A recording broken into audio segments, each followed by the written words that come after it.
Hello friends, आज हम लोग बात करने जा रहे हैं अकाउंटेंसी के बारे में। और ये अकाउंटेंसी का पहला चैप्टर है जो हम 11th में पढ़ते हैं। अकाउंटेंसी है क्या, कैसे उसके टर्म्स होते हैं, क्या उसके ऑब्जेक्टिव होते हैं, कैरेक्टरिस्टिक्स होते हैं, इस लेक्चर में हम ये पढ़ेंगे। पहले बात करते हैं अकाउंटेंसी की। अकाउंटेंसी होता क्या है? किसी भी चीज़ को जब हम एक प्रॉपर फॉर्मेट में फॉलो करते हैं उसको हम अकाउंटेंसी बोलते हैं कि हाँ, हमने कितना खर्चा किया, हमने कितना चीज़ें, पैसा हमारे पास आया। जब हम उसका हिसाब किताब करते हैं उसको हम अकाउंटेंसी बोलते हैं। हम चलते हैं अकाउंट्स के पहले चैप्टर पे जिसका नाम है introduction to accounting. Introduction to accounting मतलब ये हमें अकाउंटिंग का इंट्रोडक्शन देगा कि अकाउंट्स क्या है, कैसा है, क्या चीज़ है। सबसे पहली चीज़ जो हमें पढ़नी है यहाँ पे वो है डेफिनेशन। डेफिनेशन किसकी?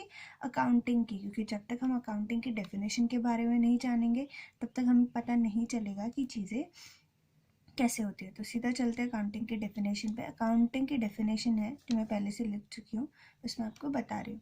Accounting is a process of, accounting एक प्रोसेस है किस किस चीज़ों का? आइडेंटिफाइंग, किसी भी चीज़ को आइडेंटिफाई करने का। मेजरिंग, मेजर करने का। रिकॉर्डिंग, रिकॉर्ड करने का। क्लासीफाइंग, क्लासीफाई करने का। समराइजिंग, उसको समराइज करके एक फॉर्म में लिखने का। इंटरप्रिटेटिंग मतलब कि हम उसको समराइज करने के बाद उसको कैसे समझते हैं उसका। And communicating financial information. एक एक चीज़ को ध्यान से पढ़ते हुए चलते हैं। कहते हैं अकाउंटिंग एक प्रोसेस है आइडेंटिफाई करने का, किसी भी चीज़ को जानने का, कि किसी भी चीज़ को हमें जानना है तो हम उसके लिए क्या करेंगे? आइडेंटिफाई करेंगे, मेजर करेंगे। पहले हमें को आइडेंटिफाई करना पड़ेगा कि ये अकाउंटिंग प्रोसेस हुआ है, नहीं हुआ है। मेजर करेंगे कि जो भी चीज़ हुई है उसको हम मॉनेटरी टर्म्स में मेजर कर सकते हैं, नहीं कर सकते हैं। रिकॉर्ड करेंगे, फिर हम अपने उसको अपने पास लिखेंगे कि हाँ, हमने इतनी चीज़ का खर्चा किया, हमने रेंट दिया, हमने ये किया। उसको क्लासीफाई करेंगे, फिर हम वो देखेंगे कि ये चीज़ को हम किसके उसमें डाल सकते हैं। कि जैसे रेंट दिया मतलब हमारा खर्चा हुआ, किसी ने हमें पैसे दिए मतलब हमारी इनकम हुई, तो हम उसको अलग अलग हेड्स के अंदर क्लासीफाई करेंगे कि हमने खर्चा किया है कि हमारी इनकम हुई है। उसके बाद करते हैं समराइजिंग, हम उसको समराइज करेंगे, एक तरफ रखेंगे कि हमारे टोटल खर्चे इतने थे, हमारी टोटल इनकम इतनी हुई, तो उस हिसाब से हमने इतना पैसा एक्स्ट्रा कमाया या एक्स्ट्रा दे दिया, प्रॉफिट हुआ या लॉस हुआ। उसके बाद हम उसको इंटरप्रिटेट करेंगे। इंटरप्रिटेट करने का मतलब होता है कि हम जानेंगे कि यार चलो ठीक है, खर्चा हो गया, प्रॉफिट हो गया या लॉस हो गया, जो भी है उसको अब हम समझेंगे कि अगर ये प्रॉफिट हुआ है तो इसको हम बढ़ा कैसे सकते हैं। अगर हाँ, ये खर्चा हुआ है जिसकी वजह से हमें लॉस हो गया तो उस लॉस को कम कैसे किया जाएगा वो हम समझेंगे।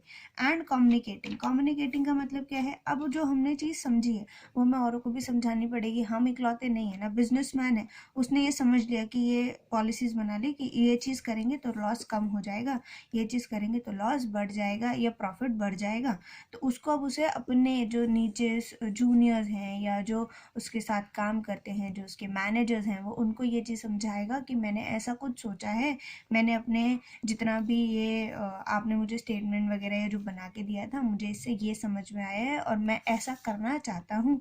वो आप आगे कम्युनिकेट करोगे, ताकि किसको कम्युनिकेट करोगे? मैनेजर्स को करोगे। किस चीज़ के बारे में? Financial information. फाइनेंशियल मतलब होता है वित्तीय, यानी हमने कितना कैश, मतलब मनी से रिलेटेड जो भी चीज़ होगी उसको हम फाइनेंशियल इन्फॉर्मेशन बोलते हैं। मनी से रिलेटेड इन्फॉर्मेशन को फाइनेंशियल इन्फॉर्मेशन बोला जाता है। आगे हम बात करते हैं, उससे पहले एक बार और दोबारा पढ़ लेते हैं। अकाउंटिंग इज अ प्रोसेस, दोबारा से अच्छे से याद करने के लिए मैंने इसको अलग अलग लिखा है, हम दोबारा से एक बार पढ़ लेते हैं। अकाउंटिंग क्या है? एक प्रोसेस है किस चीज़ का? Identifying, measuring, recording, classifying, summarising, interpreting and communicating financial information. आगे चलते हैं, आगे हम बात करते हैं qualitative characteristics of accounting. Accounting के कैरेक्टरिस्टिक्स बहुत सारे होते हैं, हर एक तरह की कैरेक्टरिस्टिक्स होता है, लेकिन हमें क्वालिटेटिव चाहिए। ज़्यादा हो कोई मैटर नहीं हो, कोई फ़र्क नहीं पड़ता, कम है लेकिन इनकी वैल्यू ज़्यादा है, वो मैटर करता है। पहला कहता है रियलाइबिलिटी, अकाउंटेंसी रियलाइबल होने चाहिए जिस पे हम विश्वास कर सके। ऐसा नहीं हो कि भाई आपने इतनी सारी चीज़ें तो बता दिया लेकिन इस पे विश्वास करने लायक एक भी नहीं है, तो उसकी कोई वैल्यू नहीं है। फिर आता है रेलिवेंस, जो भी आप मुझे बता रहे हो वो इससे रिलेटेड होना चाहिए। अगर मैं एक बिज़नेस कर रही हूँ तो मुझे बिज़नेस से रिलेटेड सच्ची ऐसी बातें बताओ अकाउंट्स की जिस पे मैं भरोसा कर सकूं। उसके बाद मुझे वो बातें बताओ या वो चीज़ें दो जो मेरे बिजनेस के लिए रिलेटेड है। आप मुझे 50 इन्फॉर्मेशन दे रहे हो लेकिन उसमें से सिर्फ 3 या 4 जो है मेरे बिजनेस के लिए रिलेटेड है, तो वो बाकी जो बची हुई इन्फॉर्मेशन है मेरे लिए वैल्यूलेस है, निल है, मुझे वो नहीं चाहिए। अंडरस्टैंडेबिलिटी, आप अपनी अकाउंटिंग को, अपने फॉर्मेट को, अपने लिखे हुए काम को इस तरीके से करो कि मान लो आपने उस काम को छोड़ दिया और किसी और ने वो बुक उठाई है, तो उसको समझ में आना चाहिए कि आप उसे क्या समझाना चाह रहे थे या आपने जो लिखा है वो क्या समझ के लिखा है। इसीलिए हमेशा अपने अकाउंट्स या जो भी आप कहीं पे भी हिसाब किताब लिखते हो वो हमेशा क्लियर लिखना चाहिए।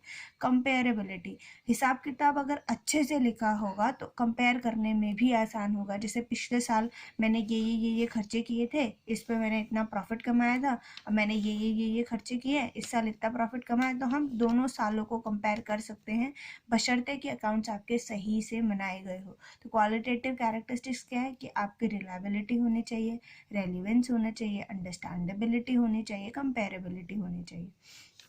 अब हम बात करते हैं अकाउंटिंग के ऑब्जेक्टिव पे। अकाउंटिंग का पहला ऑब्जेक्टिव कहता है कि इसका काम है टू प्रोवाइड, क्या देना, हमें कुछ देना, क्या देना, नेसेसरी इन्फॉर्मेशन, एक नेसेसरी इन्फॉर्मेशन देना to the internal and external users of financial information. कहता है कि अकाउंट्स का ऑब्जेक्टिव है कि हमें एक नेसेसरी यानी ज़रूरी इन्फॉर्मेशन देना, किसके, to the internal and external users. Internal users कौन से हो गए, जैसे अगर मैं एक कंपनी में काम करती हूँ तो इंटरनल यूजर उसके एम्प्लॉय हो गए, मैनेजर्स हो गए, या उससे related board of director, share holders, जो भी कंपनी के अंदरूनी काम करते हैं वो हो गए आपके internal user. And external user जैसे बाहर वाले, अगर मान लो मैं एक वो हूँ, कंपनी हूँ जो मैं इनके साथ, इस बिजनेस के साथ डील करना चाहती हूँ, या मैं बाहर से एक बंदा हूँ जो मैं देख रहा हूँ कि यार ये कंपनी बहुत अच्छा काम कर रही है, काम करता हूँ, इसके साथ कॉन्ट्रैक्ट कर लेता हूँ, मेरा काम भी अच्छा चलेगा, मेरा बिजनेस भी फायदे में रहेगा, इसका भी। या कोई बंदा आपसे सेल या परचेज करना चाहता है तो उससे पहले वो आपके बारे में जानने की कोशिश करेगा कि भाई ये इस लायक है भी कि इस कंपनी के साथ हम डील करें, ऐसा ना हो कि आगे चल के कंपनी फ्रॉड कर दे। उन सब चीज़ों के लिए वो क्या करते हैं, आपकी जो फाइनेंशियल इंफॉर्मेशन है उसको यूज़ करते हैं। तो कहते हैं कि ये जो अकाउंटेंसी है ये एक नेसेसरी इन्फॉर्मेशन देती है, ज़रूरी इन्फॉर्मेशन देती है इंटरनल और एक्सटर्नल यूज़र्स को। किसके यूज़र्स को, किस चीज़ को यूज़ करते हैं ये लोग, फाइनेंशियल इन्फॉर्मेशन को, जो भी हमारे पैसे से रिलेटेड इन्फॉर्मेशन है उसको इंटरनल एंड एक्सटर्नल यूज़ करके नेसेसरी इन्फॉर्मेशन अपने हिसाब से लोग पा लेते हैं। जैसे इंटरनल यूज़र, अगर एग्जांपल दूँ तो एम्प्लॉय बोलेगा कि भाई इस साल इतना प्रॉफिट हुआ है तो शायद मेरा बोनस ज़्यादा आएगा। एक्सटर्नल यूजर्स कहते हैं भाई ये लोग ना बहुत ज़्यादा एक्सपोर्ट इम्पोर्ट करते हैं, तो अगर मैं इनके साथ डील करूँगा तो मेरे को बहुत फ़ायदा होगा। इस तरीके से वो अपनी अपनी चीज़ें समझ सकते हैं। दूसरा काम क्या होता है, to know the profit and loss of business. ये हमें हेल्प करता है बिजनेस के प्रॉफिट एंड लॉस को जानने में। ऑब्वियसली बात है, मैं आपको पहले भी बोल चुकी हूँ कि मैंने खर्चा इतना किया, मैंने इतना कमाया, तो मैंने कितना प्रॉफिट कमाया या मैंने कितना लॉस कर दिया वो मुझे तब पता चलेगा जब मैं उन चीज़ों को एक समराइज मैनर में, एक सही तरीके से, अच्छे तरीके से लिख दूंगी। उसके बाद आता है टू रिकॉर्ड और to maintain books of accounts of financial information. ये कहता है या तो आप रिकॉर्ड कर लो, एक जगह पे लिख लो, या मेंटेन कर लो बुक्स ऑफ अकाउंट्स, मतलब अकाउंट्स को एक अलग बुक में लिख लो, मेंटेन कर लो। किसको, फाइनेंशियल इंफॉर्मेशन को। मान लो मैंने राम से 10,000 रुपये लिए, अगर मैं ऐसे छोड़ दूंगी, लिए हैं, मुझे पता है, राम को पता है, लेकिन मैंने उससे कोई रिलेटेड काम नहीं किया, तो मैं क्या बोलूँगी कि नहीं भाई राम, हो सकता है मैं भूल जाऊँ या कुछ हो जाए, तो मैं अपने अकाउंट में एक लिख दूंगी कि Ram has taken 1,000 rupees 1,000 on 1/4/2019। 1/4/2019 को राम ने मुझसे पैसे लिए हैं। या मैं एक काम करूंगी, राम का वो आगे बताऊंगी, राम का एक अकाउंट बना के हम काम करते हैं कि भाई मैंने इससे पैसे लेने हैं। राम के नीचे जाके हम डैश डैश भी लिख सकते हैं कि राम से मुझे पैसे लेने हैं। अब आगे जब वो मुझे पैसे वापस करेगा तो मैं बोल दूंगी राम हैज़ गिवन इतना रुपीज ऑन दिस डेट। इससे क्या होगा, जो हमारे अकाउंट्स है वो क्लियर रहेंगे, कोई कंफ्यूजन नहीं होगी। ये सब आज के लिए सिर्फ इतना ही छोटा सा टॉपिक दे रही हूँ। उसके बाद मैं आगे आपको बताऊंगी कि हम छोटी छोटी जो टर्म्स होते हैं अकाउंट्स में वो क्या क्या यूज़ करते हैं, कैसे यूज़ करते हैं, उसके बारे में हम ज़रूर जानेंगे। बट आज के लिए इतना ही। Thank you. लाइक शेयर और सब्सक्राइब कर दीजिएगा।